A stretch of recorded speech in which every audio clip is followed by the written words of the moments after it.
I was the one who fed her the last meal. Not the priests, not the hierarchs in their bone gold masks. Me, a vault warden of the lowest caste whose whole duty was to keep the offerings alive and calm until the altar wanted them. I brought her water. I learned what foods her body could take. I sat outside her cell for 11 nights, and on the last night she taught me a game played with pebbles and lines scratched in dust, and she laughed when I lost. And the next morning I walked her up the 10,000 steps myself, because she asked that it be me and not the guards. I have heard people on a dozen freed worlds tell the story of what Earth did to the thousand-altar dominion. They tell it like a storm story, sudden sky, sudden fire, sudden silence. They always get one thing wrong. They say the humans gave no warning. The humans gave one warning. Exactly one. It was given 60 years before I was born, and my civilization filed it, laughed at it, and forgot it. And I am going to tell you this story properly, from the inside, because I was there for all of it, and because she told me once that the only unforgivable thing is to know the truth and keep it comfortable. My name is Odrenn. I was born on HFY, the temple world under the shadow of the grand altar, into the tithe warden caste of the HFY. And to understand what we did, you have to understand what my civilization actually was, underneath the incense and the bone gold. Let me start with the sound of my childhood, because every world has a sound, and the sound of HFY was bells. Not beautiful bells, scheduling bells. The temple mountain rang the hours, the tithe arrivals, the season turnings, and a specific bell, a deep one, struck once for each offering intake. I grew up counting that bell the way your children might count thunder. Some seasons it rang 40 times. My creche minders taught us it was the sound of the galaxy being kept in balance, and we believed them, because children believe the weather they are born into. I was 11 years old before I understood that every single strike of that bell was a being arriving in the vaults below the mountain, and I remember the day I understood it, and I remember that I felt nothing. That is the confession under all my confessions. Not horror, not doubt. A kind of civic pride, the way you might feel hearing your city's trains run on time. The Dominion ruled 600 worlds, and it ruled them through fear, but not the kind you're imagining. Not fleets darkening skies, we had fleets, the greatest armada in the arm on paper, but the fleets were furniture. Our power was the right. Every conquered species, every client world, every trade partner too small to refuse, paid the tithe. Living beings delivered to HFY on a schedule fixed by treaty, held in the offering vaults, and given to the grand altar at the turning of each season. The priests called it the balance. They taught that existence itself was a debt owed forward, and that the Dominion, alone among civilizations, was honest enough to pay it in the only currency the universe respected. But I worked in the vaults for 11 years, and the vaults teach you the real function of the thing. The right wasn't for the universe. The universe, I can report from long observation, was never once consulted. The right was for the audience. Every sacrifice was broadcast live to all 600 worlds, mandatory reception. The treaties specified screen sizes for public squares. I am not inventing this. Clause and subclause, screen sizes. And every client species watched their own people walk up the 10,000 steps in white intake robes. Calm. Unresisting, escorted by wardens like me whose whole craft was producing that calm. And the lesson landed the same way every season on every world. This is what we can require of you, and you will deliver it yourselves, with your own hands, on schedule, and you will watch. A fleet can be fought. A ritual that your own government participates in cannot. The genius of the Dominion, and it was genius, the tribunals used that word, evil is not required to be stupid, was that it made every client civilization a co-author of its own subjugation. The tithe rosters were drawn up by client bureaucrats. The offerings were delivered on client ships. By the time a being reached my vaults, 40 officials of their own species had signed the manifest, and every one of those officials had children, and every one of those children watched the broadcasts, and so the fear renewed itself each season like a well-managed harvest. The Dominion had not fought a real war in 400 years. It did not need to. The altar did the work of 1,000 fleets, and the bells rang on time. And I want to be honest about who I was in that machine, because the freed worlds have made beings like me into two kinds of stories, monsters or secret rebels, and I was neither, and the truth is worse than either. I was a warden. I was good at it. Wardens were selected young for a temperament the caste testers called warm steadiness, and I had it in abundance. My duty was the 11-day intake, receive the offering, learn its dietary needs, its sleep cycle, its fears, calm it, earn, if possible, its trust, and deliver it to the steps in a state of peace, because peaceful offerings made good broadcasts and good broadcasts made obedient worlds. I was kind to them. Genuinely kind, I want that understood, because the kindness is the crime. I learned pieces of 40 languages. I held the hands of the frightened in species that had hands. I sang creche songs to a young Asari once, all 11 nights, because music was the only thing that slowed her trembling, and on the 12th morning I walked her up the steps singing, and she was calm, and the broadcast was excellent, and I slept that night, and I need you to know that I slept. That is the truest thing I can tell you about the dominion of the 1,000 altars. It was staffed, top to bottom, by beings who were kind within the machine and never once asked about the machine. We had a whole theology explaining why the asking was itself a sin. The balance was not to be audited by those it kept alive. And beneath the theology, simpler and never spoken, the machine fed us, ranked us, scheduled our marriages and our funerals, and a being who asks questions of the only structure holding up his sky had better be ready for the sky to fall. She asked me about that on the 8th night. You'll hear what she asked. 30 years on, I still can't repeat it without my hands going cold. The humans entered our story the way small things enter big stories, as a line item. We knew of Earth. Everyone knew of Earth a little. They were far rim, young by every measure that mattered to us, and strange in a way our classifiers kept circling without landing on. A single species polity, one species alone, no subject races, which our theorists took as proof of weakness, that had spread quietly to a few dozen systems, traded with everyone and joined nothing. They declined alliance offers politely. They declined enmities politely. They had no altars, no state religion our scholars could locate, no tithe demanded of anyone, and no apparent interest in acquiring any of the things empires are for. Our strategists filed them under the doctrine word aputh, unserious. A civilization that takes nothing, our doctrine held, is a civilization that fears to take, and fear is weakness, and weakness is, eventually, tithe. The only reason Earth's line item had not yet matured into a tithe schedule was distance, and the mild, embarrassing fact that human drive technology was better than ours, which our engineers explained away seasonally with new and more inventive footnotes. What everyone half knew and no one respected was the message. 60 years before my birth, when human ships first crossed into the settled arm, Earth did something no species had ever bothered doing. Before trading a single credit, before opening a single embassy, before shaking, as they say, a single hand, they broadcast one message on every channel, to every power, in every major language of the arm, simultaneously, timed so that every capital received it in the same hour. Our archives kept it the way archives keep everything, in a drawer no one opens. I have it memorized now. Every being of my generation does, on every world the Dominion used to own. Children learn it in school, which would horrify the humans, I think, who meant it as anything but scripture.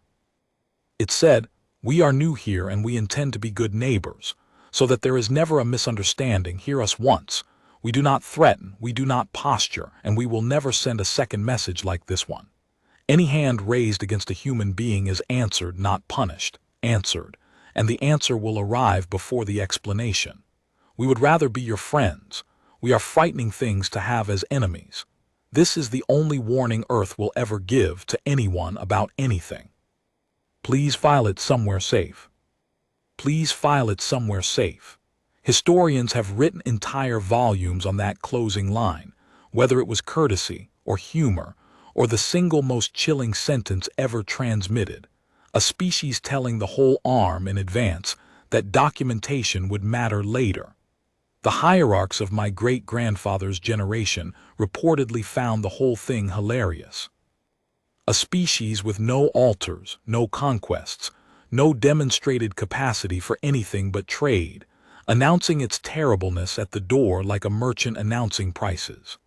The Kesarine Combine sent back a mocking reply and received no answer. The Uller sent a probe toward the human border to test the posture, and the probe was returned to them, physically returned, intact, disassembled into labeled components, with a note their translators rendered as "You dropped this." Even that was read as weakness. A serious power would have kept the probe. Our diplomats coined a joke that lasted 60 years. The humans warned us so hard once. The message went into the drawer. Trade began. And the trade was superb, that has to be said, because it is part of the pattern, and the pattern is everything. Humans were the best commercial partners in the arm, scrupulous, punctual, curious. Their border stations became the cleanest, safest ports in known space. They paid honest prices, kept exact accounts, learned every language they touched, ate almost anything with alarming enthusiasm, and asked questions, endless questions, about weather, music, creche customs, burial customs, and always in every port sooner or later, with a persistence our officials found rude. Questions about the tithe. Where do the offerings come from? Do the client species consent? How are they selected? How many? How often? What happens to those who refuse? Is there an appeal? Is there an appeal? I found that question in the trade station logs during my archive years, asked by a human freight captain in the 14th year of contact, and the Dominion trade officer's logged reply was laughter, and the human's logged response was, "Thank you. I'll note that down." And he did. They all did. 60 years of humans noting things down.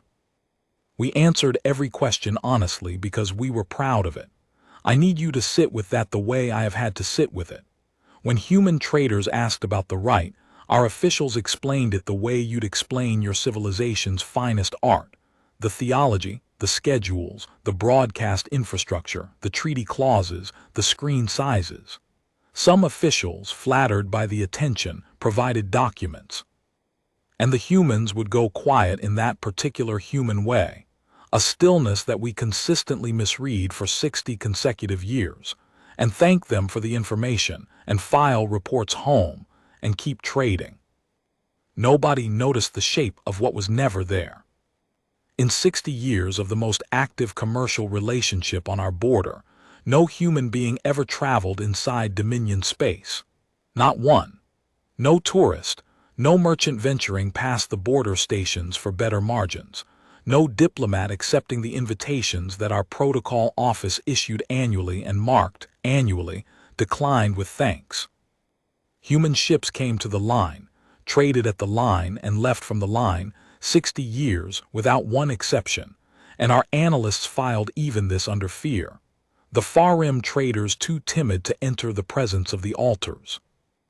I learned afterward from the tribunals and from her granddaughter what that unbroken line actually was. It was policy, hard policy, voted and revoted by their assemblies each decade, argued over, upheld. Earth had read the first honest description of the right, 60 years before, and understood the Dominion completely in one sitting, the way a physician understands a chart.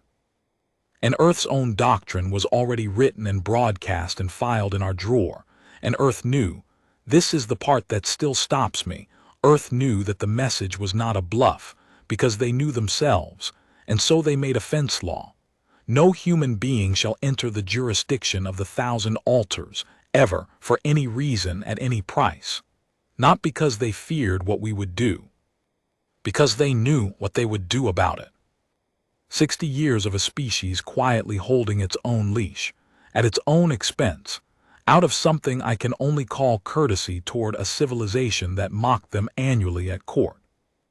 There were humans who spent whole careers at our border stations, grew old facing our space, and never crossed a line their government had drawn to protect us. When the freed worlds built the first monument to the White Hour, there was an argument about the inscription, and an old Aluvi judge won it, and the inscription reads, "They held their animal for 60 years.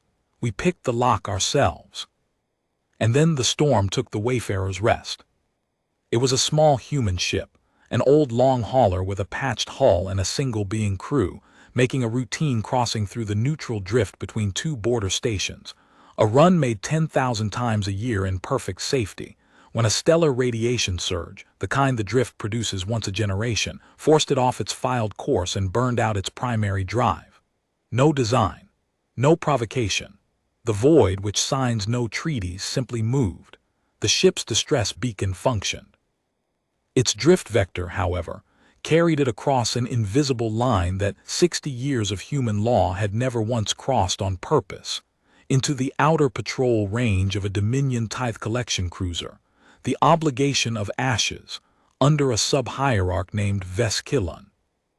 I have studied Veskillan the way you study whether that killed your family. He was not a madman. The tribunals looked hard for madness and found none, and their finding matters, so hear it. He was ordinary. Middling bloodline, decent record, enormous patient ambition, and a flawless education in exactly the doctrine his whole civilization had spent 4 centuries writing. He was, his own defense argued, and the judges accepted, the Dominion functioning correctly. That is why his name is taught now. Not as an aberration, as a graduation. What his boarding party found drifting in that broken ship was, by every clause of Dominion salvage law, tithe-eligible property, one human, elderly by their measures, female. Traveling under the name Asha Ndlovu, ship's papers listing her as a retired freight surveyor, 60 years in the lanes, homeward bound from a last sentimental run. No escort, no diplomatic flags, no cargo of value, no importance of any kind that a Dominion officer's instruments could register. His instruments were the finest we made. They registered mass, energy, rank, and threat. There was no dial for what she was. You have to understand what a human offering meant, to grasp why an ordinary officer reached for catastrophe with such a steady hand. In 400 years, the grand altar had received beings from every species in the settled arm except one. The priests spoke of the gap openly.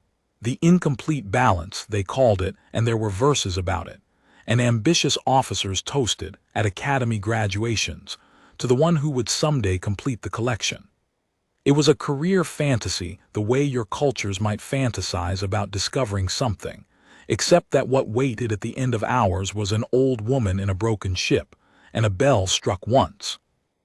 Veskillan stood in the salvage bay, the survivors of his own crew testified, and looked at her for a long moment, and she looked back at him, calm. They all recalled the calm.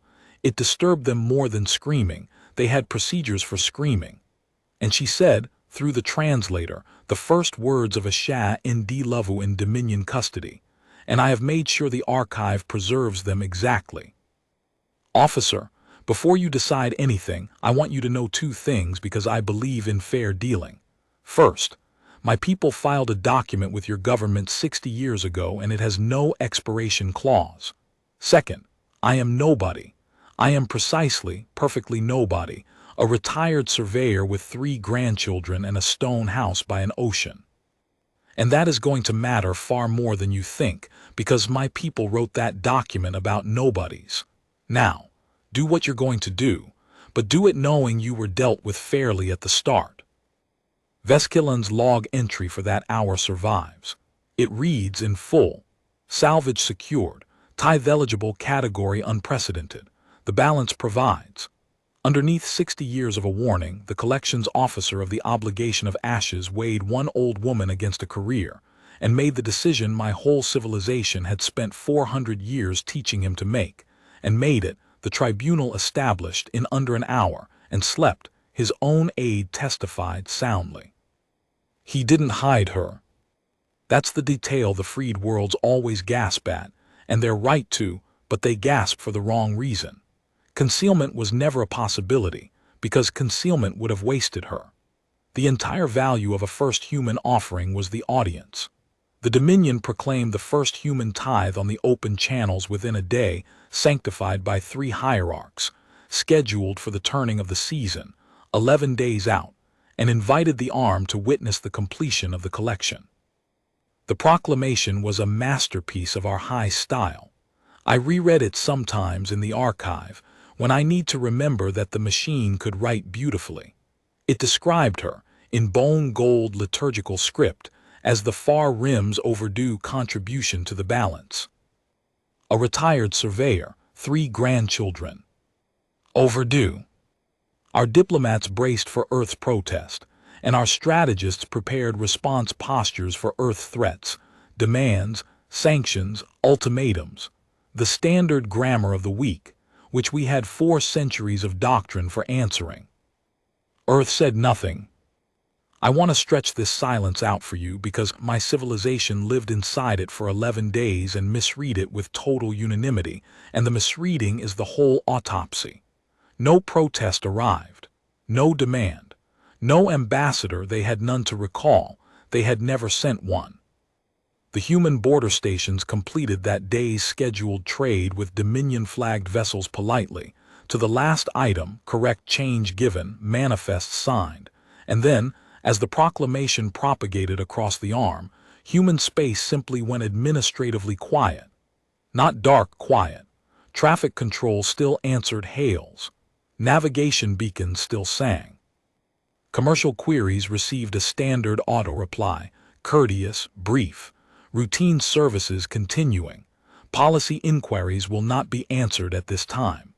It was the quiet of an office where everyone has stopped talking and started working. The hierarchs read it the only way the Dominion knew how to read silence, the way it had read the client world's quiet and the probe species quiet and every quiet for 400 years, as submission. The court poets composed verses that season, and the verses survive, and the freed worlds have chosen, correctly, I think, to preserve them in the archive rather than burn them, because nothing indicts us better. The far rim traders struck dumb. One begins. The species with no altars learns at last what altars are for. 11 days of celebration began on Vihal-Kersh. Feast fires on the Temple Mountain. The bells rang patterns I had never heard, festival patterns, and the city glowed, and merchants sold commemorative tokens stamped with the silhouette of the 10,000 steps, and I bought one. I have it still. I keep it on the archive desk where I can see it, because she told me the only unforgivable thing is to know the truth and keep it comfortable, and nothing keeps me less comfortable than that little stamped token, and the memory of the being who bought it, festival glad, on his way down to the vaults to meet his new intake. And down in the offering vaults, on the first of those 11 nights, I carried a meal tray to the new cell and met the calmest being I have ever known. The vault levels were quiet that night. She was the season's only intake so far. The client deliveries came later in the cycle, and my footsteps and the tray and the bells filtering down through the mountain were the only sounds. Cell 9. The honor cell, the priests had designated it, freshly consecrated for the unprecedented category. I keyed the door expecting what 11 years had taught me to expect from a first night. Terror, or catatonia, or rage, each with its own protocols, each with its own warm, steady script. She was small even for a human, gray-haired, with dark-lined skin and hands that had clearly worked their whole life, and she was sitting cross-legged on the stone bench watching the door when I came in, not fearfully, not defiantly, just watching, the way you watch weather arrive. She took in my uniform, the tray, my face, humans' red faces of species they have never met. It is one of their quiet terrors, They grew up as social predators reading each other, and they cannot turn it off. And the vault translator rendered her first words to me. And I promise you on everything I have left that these were the first words. Oh, good company. Do you play games, young one? I have 11 nights and I hate being bored. I set the tray down and recited what wardens were required to recite. That she was held for the grand altar at the turning of the season, that cooperation would ensure gentle treatment, that her needs would be met and her requests heard. She listened all the way through with her head tilted slightly, attentive, courteous, the way one listens to a child explaining rules to a game the child does not know is already over. Then she said, "Yes, I gathered. 11 nights. I heard your announcement, the whole arm heard it. Your people are thorough broadcasters, I'll give them that." She looked at me then, and her voice didn't change at all, and that is what made it land the way it landed. Does anyone here understand what has been done? I told her, warm, steady, on script, that the Dominion understood exactly what it was doing, that it had done it 10,000 times. She was quiet a moment. It wasn't a frightened quiet. I had guarded 400 offerings. I was a connoisseur of fear the way vintners are connoisseurs of rot. I knew every species' fear quiet, its smell, its posture, its breathing. This was something else entirely, something with no entry in my 11 years of intake notes. And I know now, though I could not name it then, that it was grief, and that none of it, not one grain of it, was for herself. She was grieving us. She had been in the machine's custody for 4 days, and she was already grieving the machine's 10,000 names and its bells and its bone gold, and I understood much later, its wardens. 10,000 times, she said. Yes, that's the trouble with rituals, young one. You do a thing 10,000 times and you stop checking whether the universe has changed around it. Then she smiled at me, the first human smile I ever saw at close range, and they smile with their whole face, the eyes fold into it. It is alarming until you learn to like it, and then it is the thing you remember longest, and said, "Well, 11 nights. Bring pebbles tomorrow if your rules allow it. I'll teach you a game older than your empire and you can tell me about yourself." I'd rather spend my time on that than on dread. Dread is such a waste of a schedule. I stood outside cell 9 for a long while after I sealed it. Protocol had no note for what had just happened, because what had just happened was that the offering had taken charge of the intake, gently, completely, in 4 sentences, and the warden was standing in the corridor feeling, I wrote it in my log that night, the log survives. The tribunal read it aloud, subject calm. Warden unsettled. Reason not established. Reason not established. 11 years of warm steadiness, and she had unsettled me with a pebble game and a schedule. Upstairs the festival bells rang. Out past the border, human space worked in silence. And 9 days after the season turned, my civilization would learn what the silence had been building. But first there were 11 nights, and a question on the 8th of them, and 10,000 steps, and I will take you through every one of them, because she told me to tell the truth slowly. Let me tell you about the 11 nights properly, because everything Earth did afterward makes no sense until you know who she was, and I don't mean her rank. She had no rank. That was the entire point, the point my civilization's instruments could not register, and her civilization's doctrine was built on. I mean who she was, in a stone cell with pebbles. The first night, as I told you, she asked for company and a game. The second night I brought the pebbles, 24 smooth vault stones, and she inspected them like a merchant, sorted them by size, rejected 2, and scratched the mancala pits into the dust of the cell floor with her thumbnail while explaining that I was about to lose repeatedly and should not take it personally. Humans have been losing at this for 10,000 years, she said. You'll be in excellent company. She was right. She beat me 30 times across those first nights before I won once, but it was never about the winning, and I understood that even then.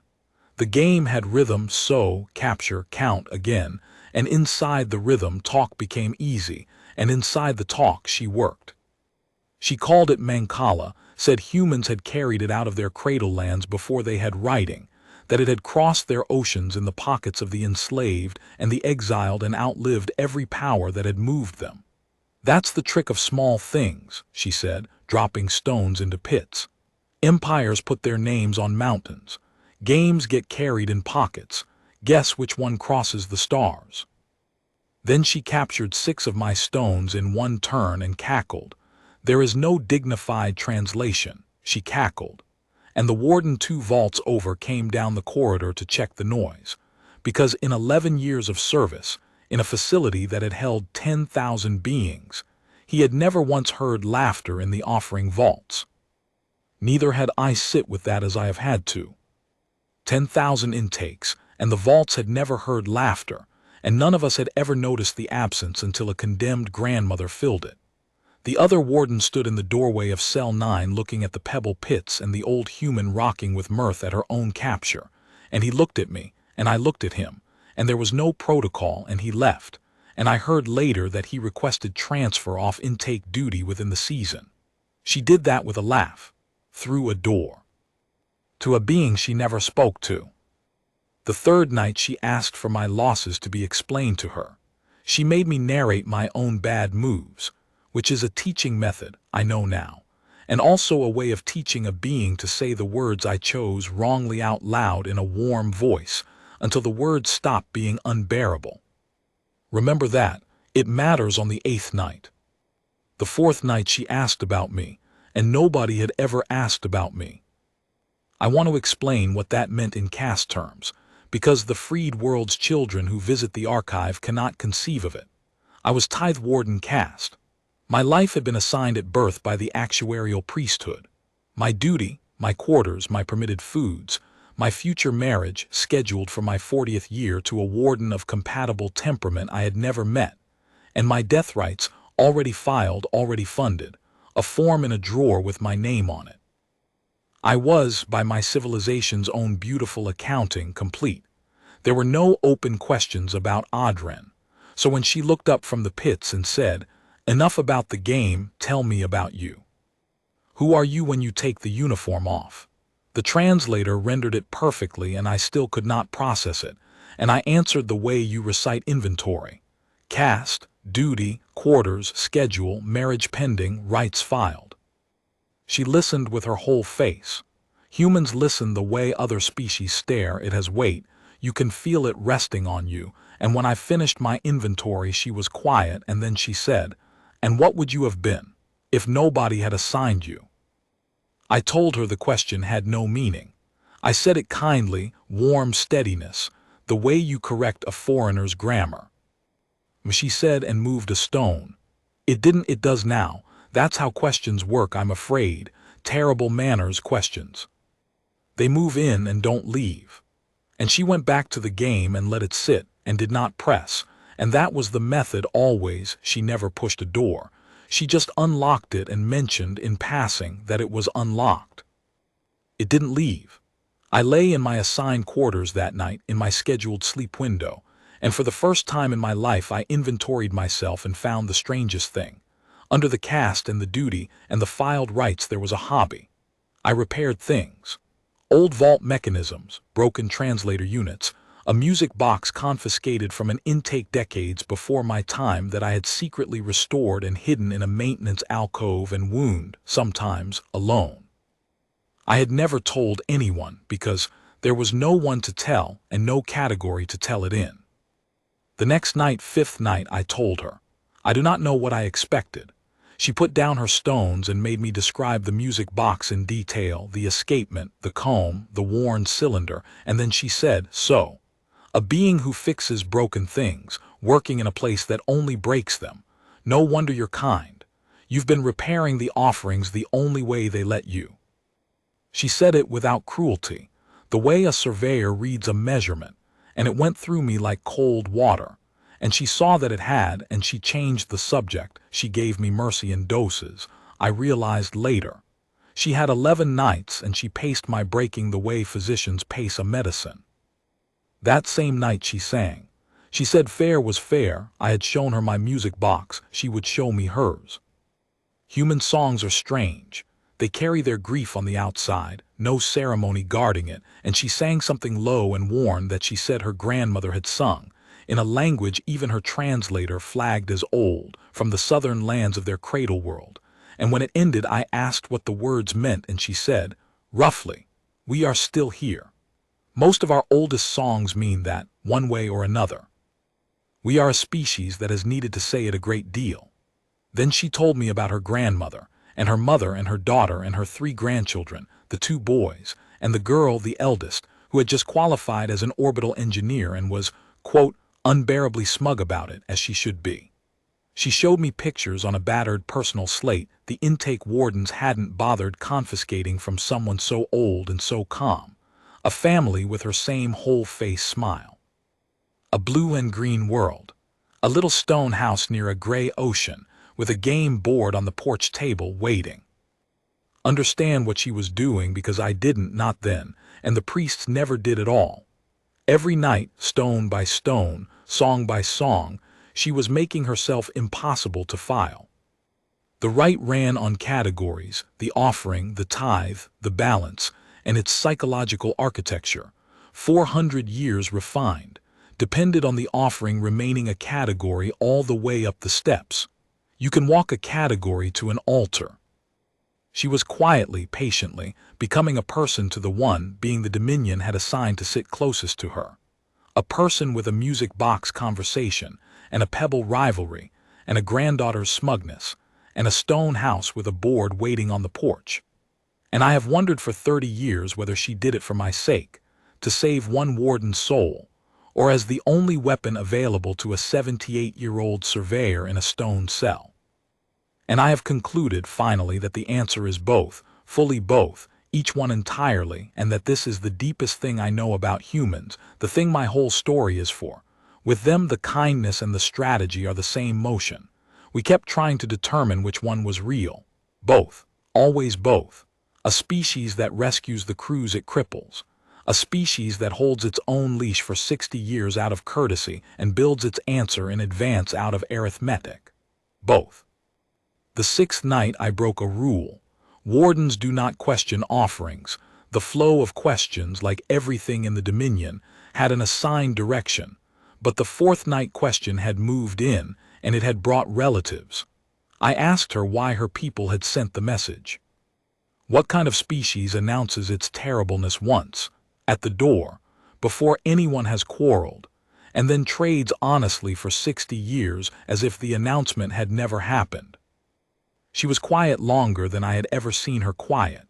Then she said, "Because we know ourselves, young one. That's the whole of it, but you deserve the long version, so here it is." She set the stones aside, which she had never done. The stones were always moving, and folded her worked old hands. "Humans are not the strongest thing in the dark," she said. "Not the oldest, not the wisest. I've met your priest scholarship. Parts of it are genuinely beautiful, which makes everything worse.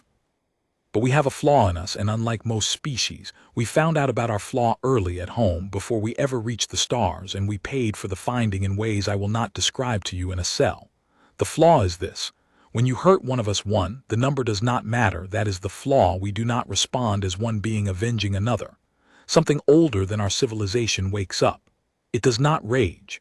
That's the misunderstanding everyone makes. They imagine fury. It's worse. It goes quiet, and it does arithmetic, and the arithmetic is total, and it frightens us more than it will ever frighten you, because we're the ones who have to live in the house with it. Our whole history, if you read it properly, and my granddaughter would tell you I read everything properly, it's my most irritating feature. Our whole history is the story of learning to keep that thing asleep. Law, ritual, mercy, practiced like a drill because it doesn't come naturally at those moments. Do you see? Your balance is a machine for making fear. Ours is a machine for containing an answer. "And the message?" I asked. "The message is a fence," she said, "around a sleeping animal, with a sign on it written as politely as our diplomats could manage, translated into every language of the arm at obscene expense, delivered to every door. It isn't a threat, Odrenn. It has never been a threat. It is a disclosure. It is my species saying, We contain something. We are managing it. Here is the one thing that wakes it. Please, please file this somewhere safe."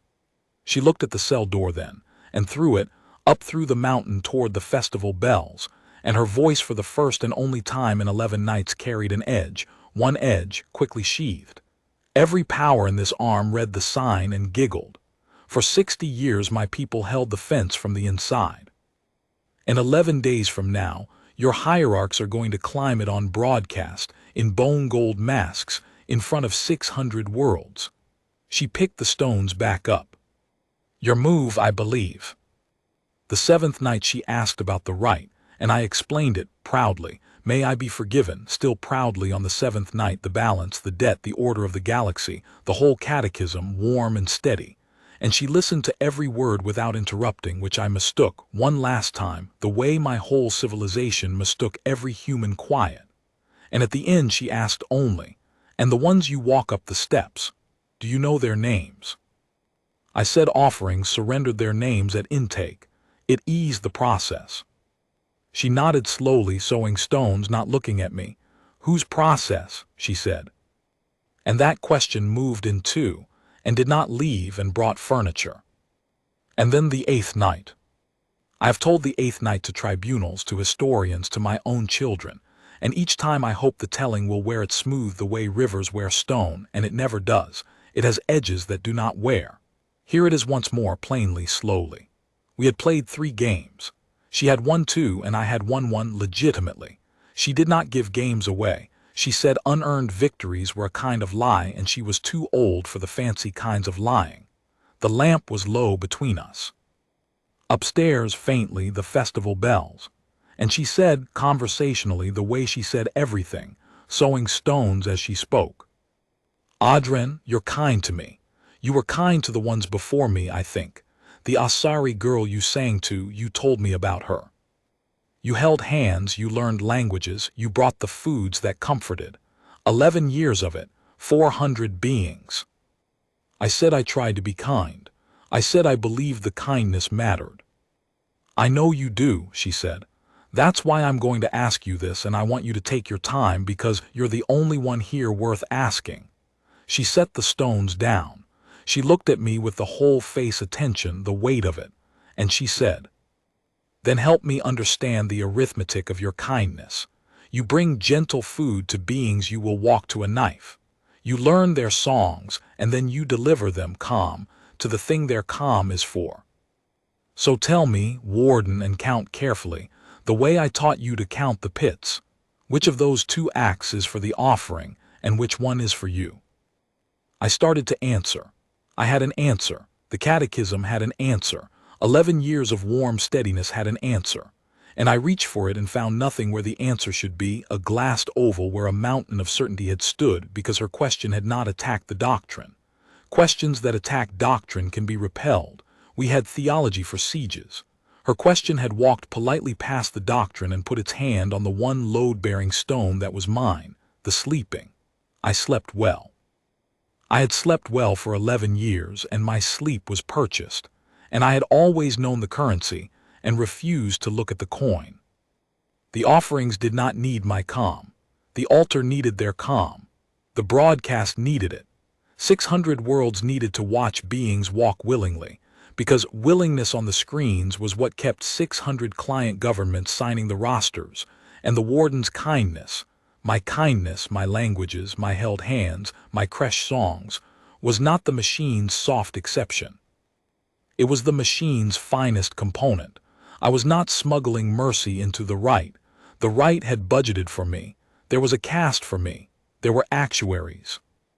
I stood up, and I could not feel my hands, and I left cell 9 without speaking, the only discourtesy I ever showed her, and I did not come back on the 9th night. I sent the meal with another warden, and I sat in the maintenance alcove with the music box unwound in my lap, and I did not wind it, because I had understood, finally, what it was.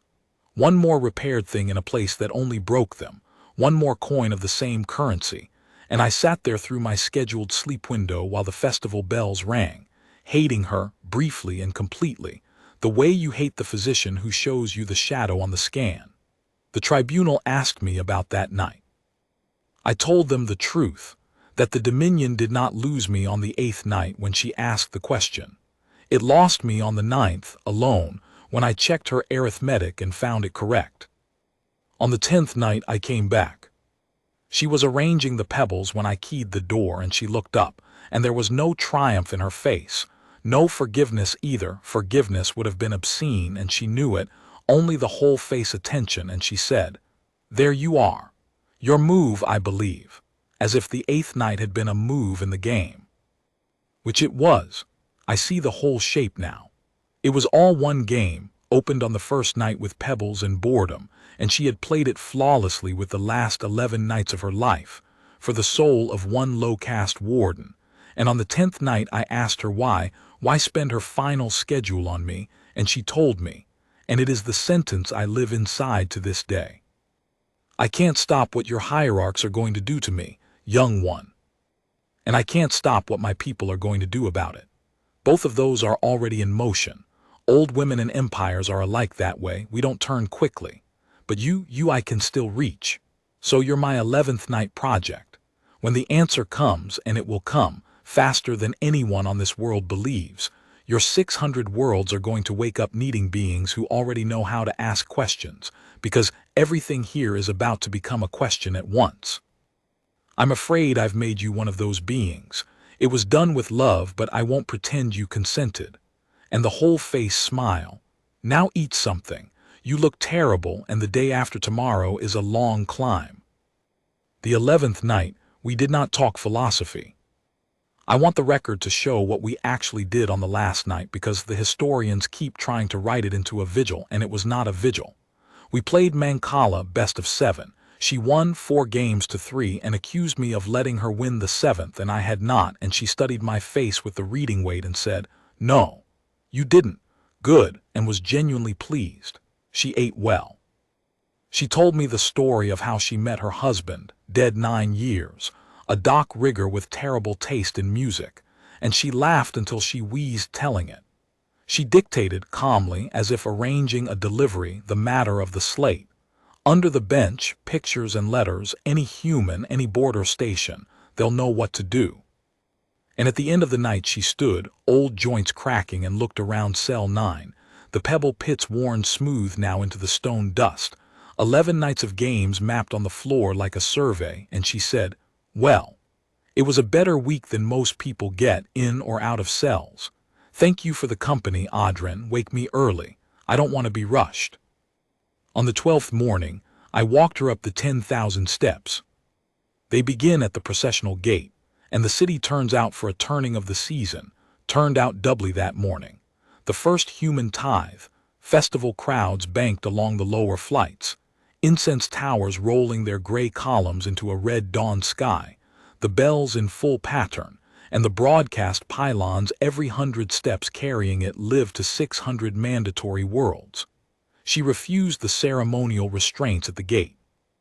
Not dramatically, she looked at the restraint bearers with the flat, unbothered authority of a surveyor rejecting substandard cargo straps and said, "No, I've walked under my own power for 78 years. I won't be carried by cloth at the end." And the priests, absurdly, historically, obeyed her. It is in the broadcast. 600 worlds watched the Dominion's priesthood defer, at the foot of its own altar, to the preference of an offering, and none of us understood we were watching the first stone come out of the wall. She climbed without assistance. 10,000 steps, pausing at the flight's turnings to breathe. She was 78, and at every pause she looked out unhurried at the view, the city, the vault mountain, the red sky. At the 4th turning she said, out of the microphone's catch, "It's a beautiful world, Odrenn. That's never the problem, you know. It's beautiful everywhere. The problem is always the schedule." At the 7th turning she asked whether the music box still worked, and I said it did, and she said, "Wind it sometimes, not as penance. Because it's a well-made thing, and well-made things should run." Near the top, at the last turning, with the grand altar's shadow falling down the steps to meet us and the bone-gold masks of the hierarchy ranked on the summit, she stopped and gave me the housekeeping. The slate again.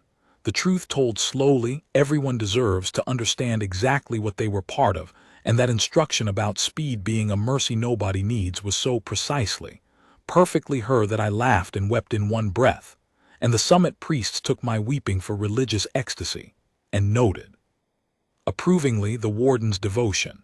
It is in their logs. The tribunal read it aloud, and the courtroom, which contained beings whose children I had walked up those same steps, was silent for a long time. Then she turned from me and walked the last flight alone, and looked directly into the principal broadcast lens, 600 worlds, every client square with its treaty-mandated screens, every hierarch, every court poet, and we know now, every human border station recording, and she spoke in clear trade tongue, unhurried, a surveyor reading a final measurement, and the priests let her, because last words from calm offerings made excellent theater. She said, "My name is Asha Ndlovu. I am 78 years old. I was born under a sky you will never own. To every watching world that has walked its children up these steps, I want you to notice today that the Dominion has done this 10,000 times and has never once been asked to pay for it. Watch what happens when the bill arrives. And then remember, the bill was always payable. They just never sacrificed anyone whose family sends invoices." The hierarchs found it charming. Charming, the word is in the court record of the day. The poets had verses composed by evening, and the feast fires burned, and the bell rang once deep, the intake bell, sister, the completion bell, and the collection of the $1,000 Dominion was complete, and the Dominion celebrated for 9 days, and I went down the mountain with an empty tray and a slate hidden in my uniform and a question living in every room of me. I will tell you what the 9 days were like because no one ever asks. They were ordinary. That is the horror the freed world's children can never quite take in. The bells kept schedule. The vaults prepared for the client deliveries. My marriage assignment advanced one administrative stage. On the 6th day, a colleague asked if I was well, and I said I was tired, and he recommended a tonic. The machine that had just done the thing did not pause, or shudder, or no, machines do not know. That was her whole lesson. And on the 9th morning I was carrying intake manifests down the vault corridor when every alarm on VHalCare sounded at once. All of them. Tithe alarms and fleet alarms, and weather alarms and alarms I had never heard tested. One vast dissonant chord, as if the world itself had forgotten which disaster it was having. And I want to be precise now, because this is where every reteller reaches for storm words and misses what actually made it terrible. There was no battle. There was never anything to fight. At dawn on the 9th day, the orbital grid of the Dominion's capital began reporting objects that were already inside every defensive perimeter, already in low orbit, already positioned over every hierarch palace, every fleet anchorage, every temple complex on every core world simultaneously. Dark, silent hulls our systems had never detected in transit because they had not transited recently. Some of that machinery, the tribunals established, had been drifting cold in our outer systems for decades. 60 years of border trade, and Earth had spent it mapping, seeding, prepositioning, not from aggression. The human records were open to the tribunals, and the finding is unambiguous, but as standing posture, maintained toward every power that had laughed at the message, prayed overnightly in their way in hope of never waking it. The fence had always run both ways. They had built the answer in advance everywhere for everyone, and hoped to rust it unused. Veskilun's ordinary ambition had collected the one species that does its arithmetic before the insult. The objects uncloaked in unison, deliberately visible, blackening 40 skies at once like a lid drawn over the Dominion, and every channel we owned, every temple broadcast, every fleet frequency, every private hierarch line carried the same transmission at the same moment. No demands preceded it. No negotiation was offered. It began with a recording. Our own broadcast played back to us. The steps, the red sky, the calm trade tongue. The bill was always payable. And then a human voice, male, quiet, with the flattened calm of someone reading from a page because he does not trust himself off it, spoke the only live words Earth transmitted that morning. Dominion of the 1,000 altars. 60 years ago we sent you our only message. You filed it. 11 days ago you announced your intention. We sent nothing because we do not warn twice. You were warned before most of you were born. The woman you took was Asha Ndlovu, retired surveyor, grandmother of 3. You believed she was no one, and that is your final error of arithmetic, because we did not come at this speed for a soldier or a senator. We come at this speed for anyone. That is the entire message of our species, and you will now receive it. To the client peoples of the Dominion in your hundreds of worlds, watching this as you were made to watch the steps, stay in your homes. Look up if you wish. Nothing that falls today is for you. We have seen the tithe rosters. We know exactly whose debt this is. The freed worlds call that morning the white hour, and they imagine it as annihilation, and I have spent 30 years correcting them, because I stood on Valkersh under that sky, and the true horror of the white hour was not what Earth destroyed.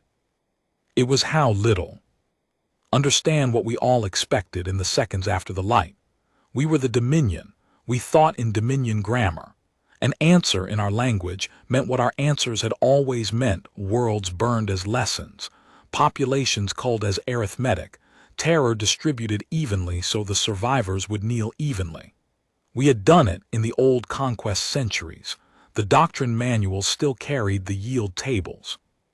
When the sky whitened, I was in the vault corridor with the manifest spilling from my hands, and I got to a wall and held it and waited to die with everyone else on the temple world. And I remember my exact thought, and I gave it to the tribunal unedited because she told me to tell the truth slowly. I thought, this is fair. This is the balance. It has simply changed hands. The light faded. The mountain had not fallen on us. The air moved. Somewhere above, absurdly, a bell was still ringing its scheduled pattern into the changed world. I was alive. Everyone I knew was alive. The grand altar was gone. I climbed to the surface with hundreds of others, and we stood in the streets and looked up at where the summit of our world had been.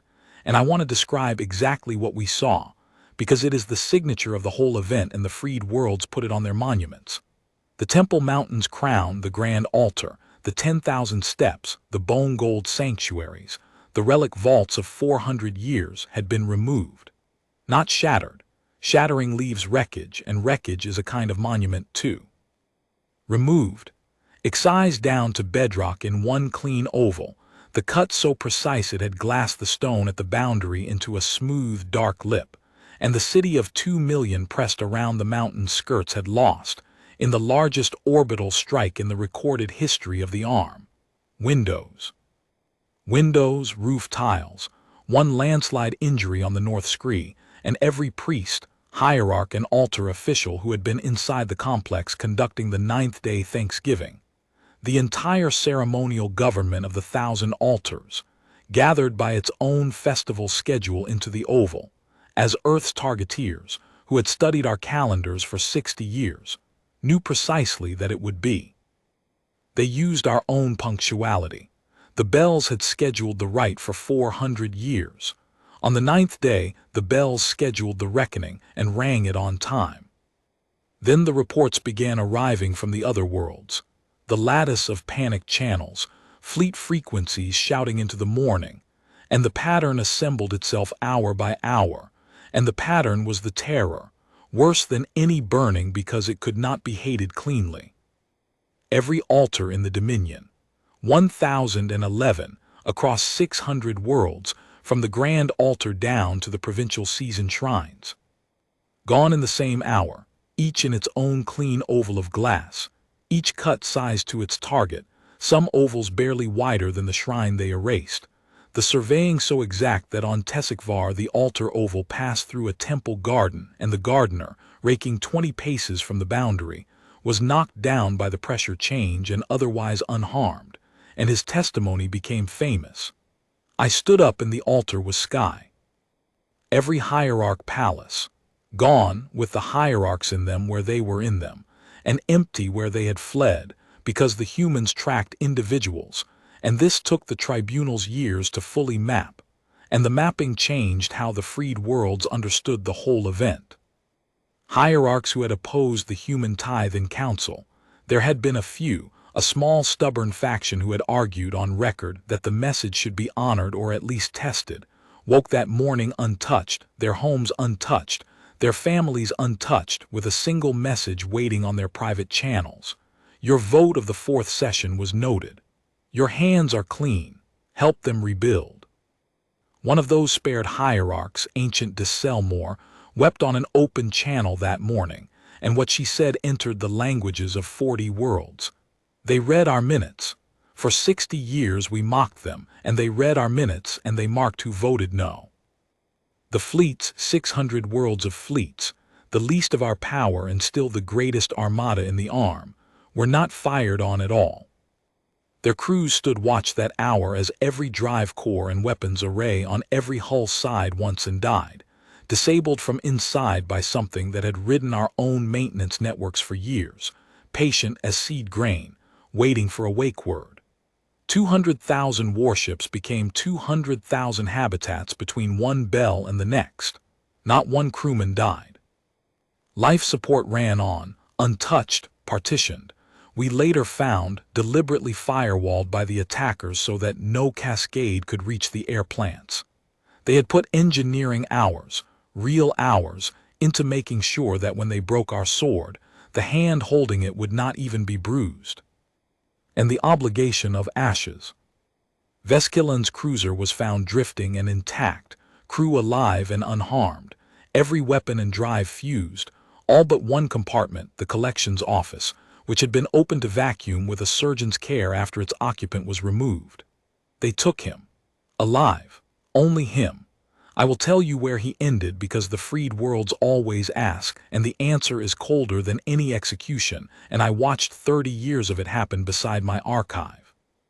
By noon the accounting was legible, and the humans had made the same distinction all morning, everywhere, across 600 worlds, with a consistency that no species in the arm believed until the numbers were audited by neutral parties twice. The Dominion's people were untouched. The Dominion's machinery of the right, its altars, its priesthood, its ruling bloodlines where those bloodlines had signed tithe decrees, its instruments of collection and its capacity for war had ceased to exist between dawn and midday. Total dead across 600 worlds. The tribunals fixed the figure exactly, and it is carved at the archive, and it is smaller than the number of names on a single season's tithe roster. They did not decapitate our civilization. They performed surgery on it, with 60 years of study behind the blade, and they never told us the appointment had been made, because the message had said everything Earth ever intended to say.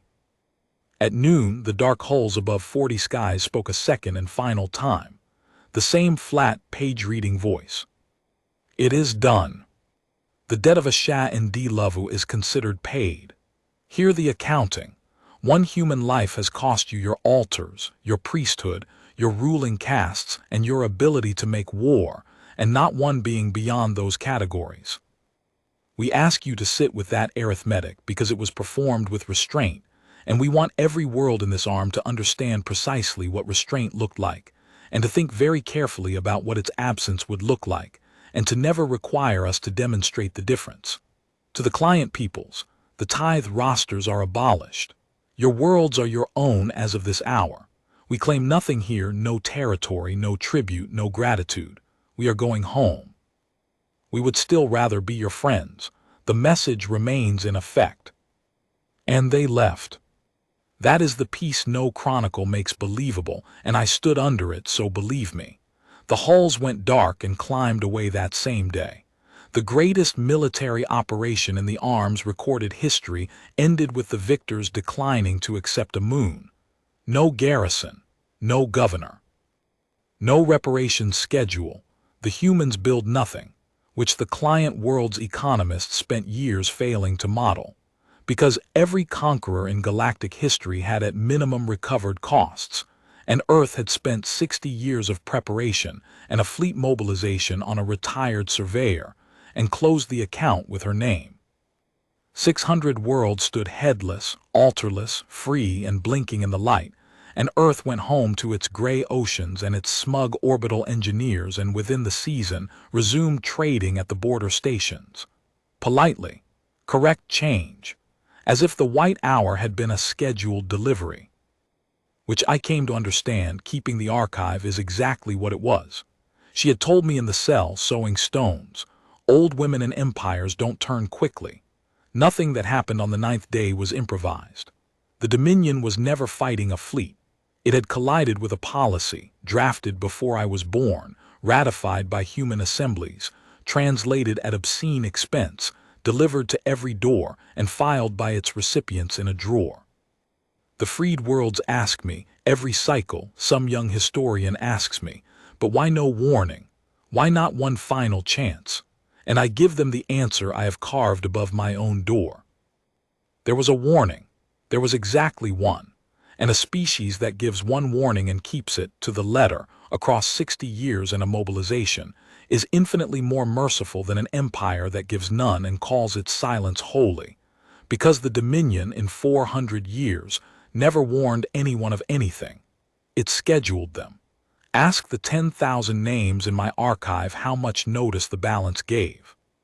The human's single warning stands, in the moral ledger of the arm, as the most repeated courtesy in history. They said it once to everyone, meant it for 60 years, and the only power that ever tested it had been handed the answer key before the test was printed.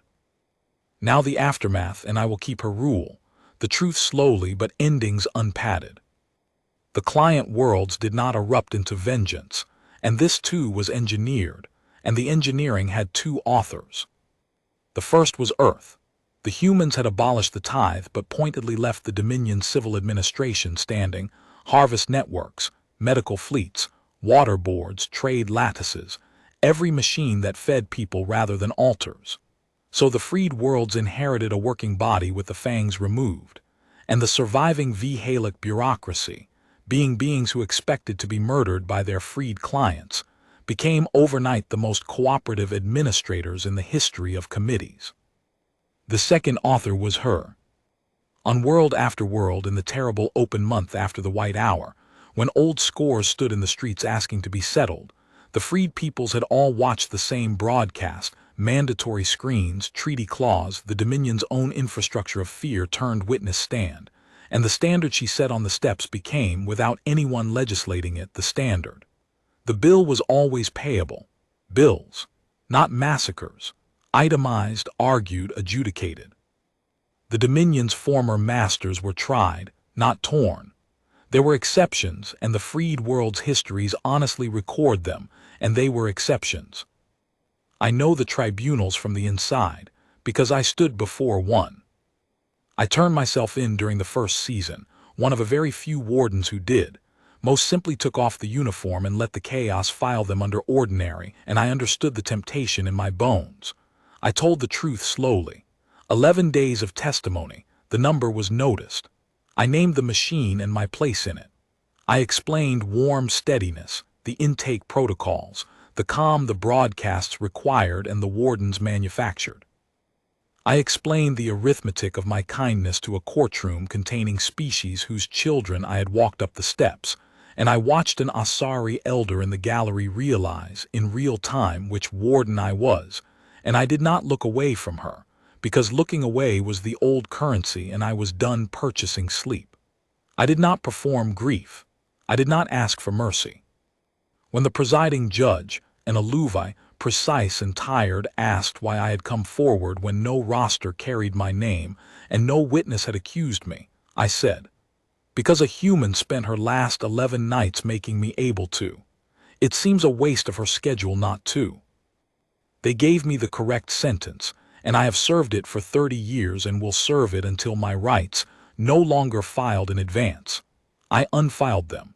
It was the first free act of my life, and it felt enormous, and no one else even understood it until my rights are needed.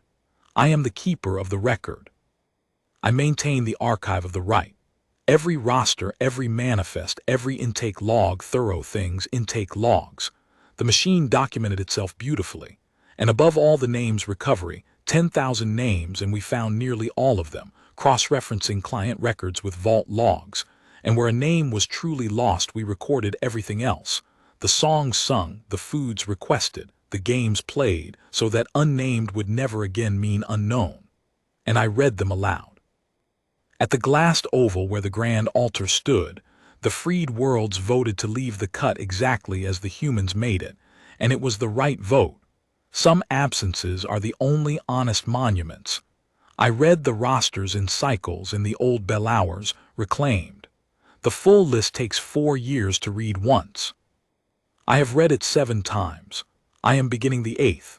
The young come and sit on the glass lip and listen, and they ask questions and questions as she warned me, move in and do not leave, and that is now the founding principle of 600 worlds education, and none of them know they are all, in a sense, her 11th night project. I know, I keep the record. The slate reached Earth. I kept that promise before all others, carried it to the border station myself in the first month's chaos, past checkpoints that no longer knew what they were checking for, and put it in the hands of the first human I found, a cargo officer, who read the name etched on the case and went very still, the human stillness, the one we misread for 60 years, and she held the slate the way you hold a thing that outranks you, and she said, "We'll take it from here. Thank you for coming all this way." Then she asked my name and wrote it down. Humans note things down. I have learned to find it comforting. 2 years later, a human ship requested, the first human ever to ask permission to land on Valkersh, and a young woman came down the ramp with her grandmother's whole-face smile, an orbital engineer, and she found me at the oval between rosters and said, "You're Odrenn. She wrote about you." 11 letters, one a night. The last one says, quote, "The warden will keep the record. Tell him he was never the lubricant, he was the crack in the machine, and they should build the archive around him."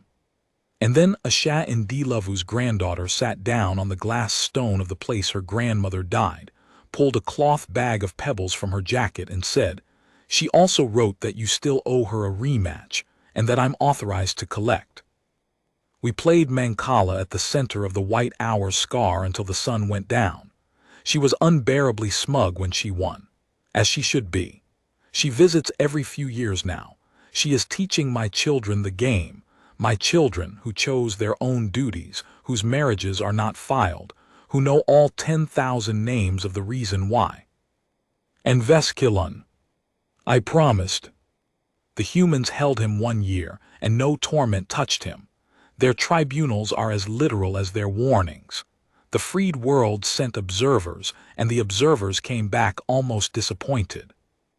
Then Earth returned him for trial, saying his debt was not to them, precision to the last clause, and a jury drawn from every client species heard 4 seasons of evidence, and rejected execution and rejected imprisonment and chose from an Asari elder's proposal this, life in comfort in a small stone house beside the archive, within the sound of my voice, attendance not required, the door never locked. He has listened to the reading of the names for 30 years. For 29 of them he never came out while I read. Last season, for the first time, the door opened during the reading, and he came and sat at the edge of the oval, old now, diminished, the ambition long ago starved of anything to eat, and when I paused between rosters he spoke his first public words since the trial. He said, "Warden, read the 4th roster again. I was collections officer for the 4th roster. I should know them." And I read it again, every name, slowly, and he sat with his head down and his hands open on his knees in the posture our priests once called the debtor's hands, and the young ones on the glass lip watched an old monster begin, 30 years too late, the only right that was ever actually owed by anyone. The balance at last. It was never blood. It was attention. It was always just the names, and someone finally required to hear them. That is the whole story. The freed worlds tell it as a war story, and they are wrong. Nothing in it was war. It was a bill presented once, itemized perfectly, collected in a single morning, by a species that had begged the whole arm in writing, never to make them do arithmetic, and then went home and left the change. She told me dread was a waste of a schedule, so I will end the way she would have ended it, with housekeeping. If your civilization ever finds the message in a drawer, and every civilization has a drawer, I have kept an archive for 30 years, and I promise you, the drawer is the most universal architecture in the galaxy. Take it out. Read it twice. Read the last line longest.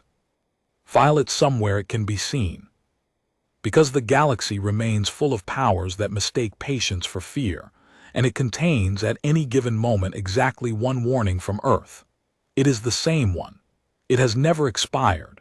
And somewhere past the border stations, a species that would honestly rather play games on your porch is keeping its animal asleep, its promises filed, its answers already built, and its accounts always in perfect order.